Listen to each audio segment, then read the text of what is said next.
Good morning, students. Today, again, I will tell you about the Keeping Quiet poem, and today I will explain you about the fifth, sixth, and seventh, and the last stanzas that you will hear with patience. And so, I will tell you first of all the whole thing that happens. Here, the poet says that if there are no survivors with the war, certainly we shall have to spend the time in nothingness, and we shall have to take shelter somewhere else. And so, poet suggests us to have a companionship, brotherhood, fraternity, a sense of unity, and create peace on the earth so that we shall live in the natural way without fear of war and anything that will leave no survivors after victory of the war. So the poet says what he wants to not be confused with total inactivity. Life is what it is about. The poet wants to convey a message that we should not cause so many lives on the earth. The poet Pablo Neruda wants all of us to be united as one, consider our enemy to be our brothers. He is promoting brotherhood, peace, and unity. He does not want us to stop our works, but to take some time and analyze the results of our deeds. He says that perhaps if they pause for a while, they can appreciate their achievements that they have made in their past. Their lives would become much happier than they are. And he also suggests that by keeping quiet, we will be able to understand the true purpose of our life with eternity and spirituality, with the metaphysics and the materialistic life that we have to live on the earth. The poet says, life is what it is about. I want no truck with death. If we were not so single-minded about keeping our lives moving and for once could do nothing, perhaps a huge silence might interrupt this sadness of never understanding ourselves and of threatening ourselves with death. Here, the poet says that the nature teaches us as the earth undergoes change in winter, that everything freezes. But here the poet says that we should think with a single-mindedness.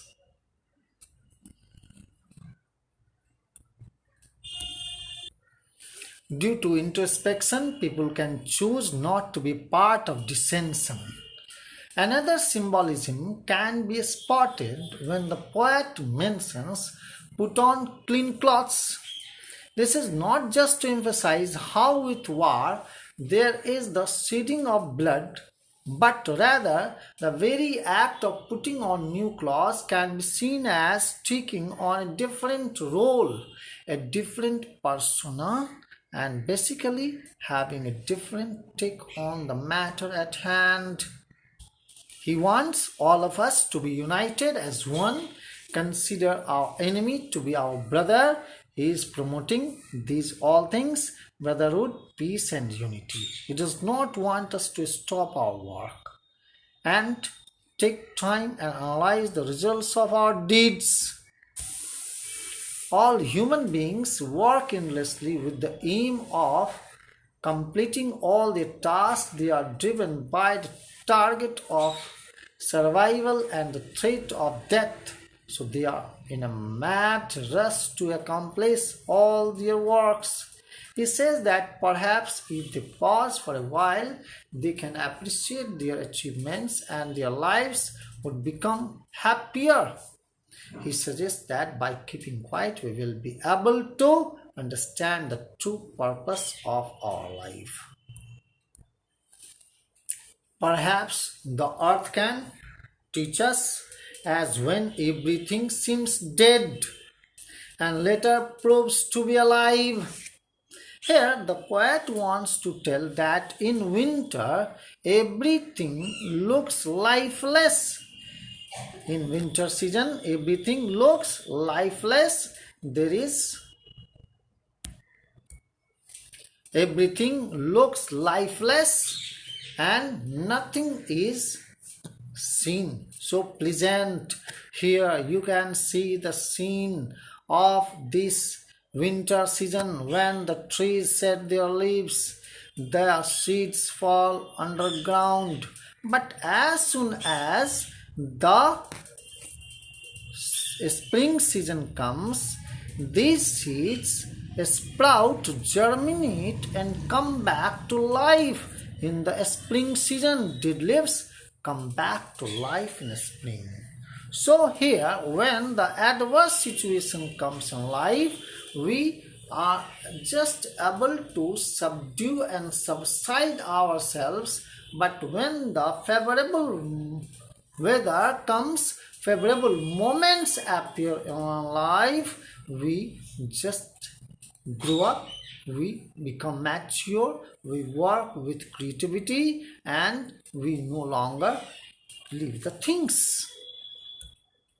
Here you can see how the nature looks so beautiful in spring and so colorful, so lively that everyone is attracted and fascinated, and so it is the law of nature. So here you have understood how the nature behaves in different seasons in different fashion. So human beings should also learn from nature how they can. So here the poet suggests us to take a teaching from nature. As the earth undergoes changes in winter, everything freezes, becomes lifeless, but after some time the season changes again and everything comes back to life. Similarly, taking a pause and introspecting into our lives will give it a new start. Here, lastly, the poet says, "Now I will count up to 12 and you keep quiet and I will go." Now the poet says that the readers, viewers must have understood everything, and now they will make their life with lots of purpose, and it will be like a rebirth of the soul that will transform the ideas, that will make a true change in the attitude of their lives, as well as they will construct and recreate something new. So now what the poet says, us to be silent and introspect ourselves so that we can create something new. Now some question answers. Which is the exotic moment that the poet refers to in keeping quiet?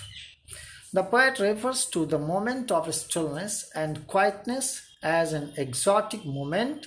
It would be an exotic moment such as a tranquility will initiate peace and brotherhood. There would be no movement, no talk, no activity, and consequently there will be no violence at all. What are the different kinds of wars mentioned in the poem? What is Neruda's attitude towards these wars? The poet has written about wars against humanity and nature. Green wars, wars with poisonous gases, and wars with fire are the different kinds of wars mentioned in the poem. Wars do good to no one.